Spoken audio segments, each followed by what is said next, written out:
안녕하세요. 소를 위한 소 이야기, 소이사입니다. 오늘은 송아지에게 너무나도 흔하고 치명적인 축산번식 농가의 가장 큰 고민거리인 로타바이러스, 송아지 로타 설사에 관한 이야기입니다. 소를 위한 이야기. 소이사. 구독, 좋아요. 로타바이러스는 전 세계적으로 생후 1개월 미만의 송아지에서 급성 설사를 일으키는 대표적인 병원체입니다. 원충성 질병인 크립토스포리디움이 우리나라 전국으로 확산되기 전에는 송아지 진료의 상당 부분이 로타바이러스에 의한 탈수와 전해질 불균형이었습니다. 물론 지금도 로타바이러스에 의한 송아지 설사가 주를 이루고 피해도 막심합니다. 로타바이러스는 이름 그대로 바이러스의 한 종류로 직접적인 치료제가 존재하지 않습니다. 일부 다른 바이러스에서 항바이러스 약이 존재하기도 하지만 대부분의 바이러스를 치료하는 약은 존재하지 않고 감염된 개체의 면역에 의해서 치유됩니다. 그러므로 대부분의 감염과 발병은 면역이 부족한 3주령 미만의 송아지에서 주로 이뤄집니다. 송아지는 로타바이러스가 있는 분변을 입으로 섭취하면서 감염됩니다. 송아지가 바이러스에 감염되고 나서 증상이 나타나기까지 시간을 잠복기라고 부르는데 보통 로타바이러스는 1일에서 3일 정도의 잠복기를 가지고 있습니다. 감염된 로타바이러스는 송아지 장 육모 세포에 감염되어 설사를 유발하는데 크게 세 가지 기전으로 설사를 유발합니다. 첫 번째, 장육모의 파괴로 인해 수분과 영양분의 흡수가 둔화되어 설사를 유발합니다. 두 번째, 바이러스 독소에 의해서 장세포 내의 통로를 개방하여 나트륨과 물이 유출되어 설사를 유발합니다. 세 번째, 장세포 파괴에 의한 이당류 분해 요소 감소로 설사를 유발합니다. 쉽게 말해 유당불내증이 있는 사람이 우유를 먹고 설사를 하듯이 송아지가 우유의 유당을 소화하는 능력이 떨어져 설사를 하게 되는 것입니다. 로타바이러스에 감염된 송아지는 감염 2일째부터 대변을 통해 바이러스를 배출하며 배출은 7에서 8일 동안 지속될 수 있습니다.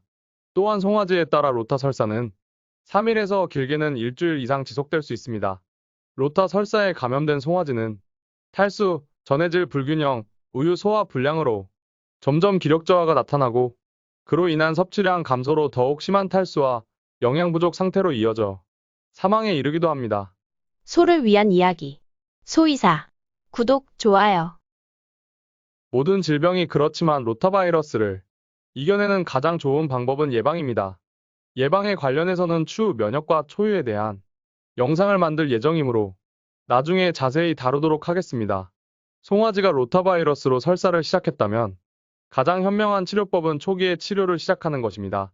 송아지 진료를 하다 보면 일부 축주님들은 이전에 송아지가 설사를 스스로 이겨낸 경험을 바탕으로 다른 송아지도 설사 초반에 방치하는 경우가 빈번합니다. 하지만 이것은 계절, 면역 상태, 바이러스 감염 정도 등등에 따라 질병의 양상이 다양하게 나타나기 때문에 차이가 있는 것일 뿐, 치료를 미루거나 방치하는 것은 적절하지 않습니다. 로타바이러스 치료의 가장 핵심은 송아지가 바이러스에 대한 면역을 만들어내는 시간 동안 탈수나 전해질 불균형으로 기력이 떨어지지 않도록 해주는 것입니다. 그러면 축주 입장에서 무엇을 해야 할까요? 물론 말씀드리기 전에 송아지가 심한 기력 저하 상태이거나 기립이 불가할 정도의 상태라면 수의사에게 진료를 받으시는 것을 추천드립니다. 첫 번째로는 적절한 항생제의 적당한 사용입니다. 항생제로 바이러스를 죽일 수는 없습니다. 하지만 바이러스에 의해 취약해진 장에 세균의 2차 감염이 발생할 수 있고 장내 유해균이 소화가 안 된 우유의 이상 발효를 가속할 수 있으므로 항생제 사용을 추천드립니다. 하지만 가끔 송아지 진료를 하다 보면 여러 가지 항생제를 동시에 사용하거나 항생제를 너무 짧고 적게 혹은 너무 길고 많이 사용하는 축주분들이 계십니다. 여러 가지 항생제를 쓴다고 좋은 것이 아니며 항생제끼리 서로 효과를 감소시키는 항생제도 있습니다. 저도 진료하면서 선호하는 항생제는 있지만 그것이 정답은 아니며 농장 지역의 수의사님들께 문의하여 적절한 항생제의 적정 용량을 증상에 따라 사용하시는 것을 추천드립니다. 로타바이러스 치료 두 번째는 경구용 수액입니다.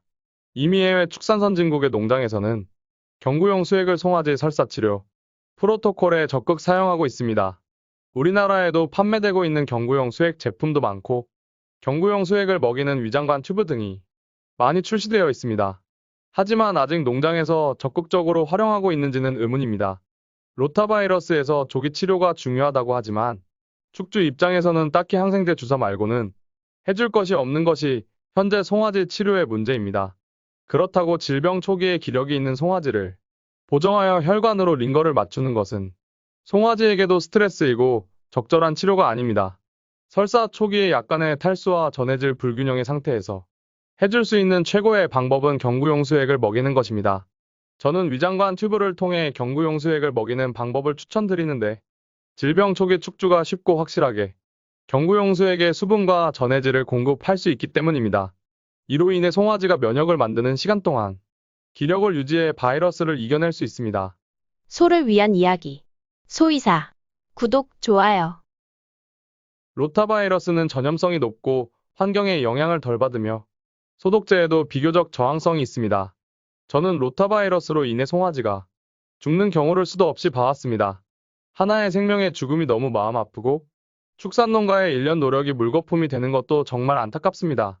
저는 축산업에 종사하는 수의사로서 기본적인 지식의 부재로 축주님들이 불필요한 진료비 지출과 노동력을 소비를 하는 것을 조금이나마 줄여드리고 싶습니다. 이 영상이 완벽한 해답이 될 순 없지만 농장 운영과 송아지의 생존에 조금이나마 도움이 됐으면 합니다. 오늘 영상은 여기까지입니다. 영상 봐주셔서 감사합니다. 수많은 시간과 노력을 투자하여 영상을 제작하고 있습니다. 구독과 좋아요는 영상을 제작하는 저에게 아주 큰 힘이 됩니다.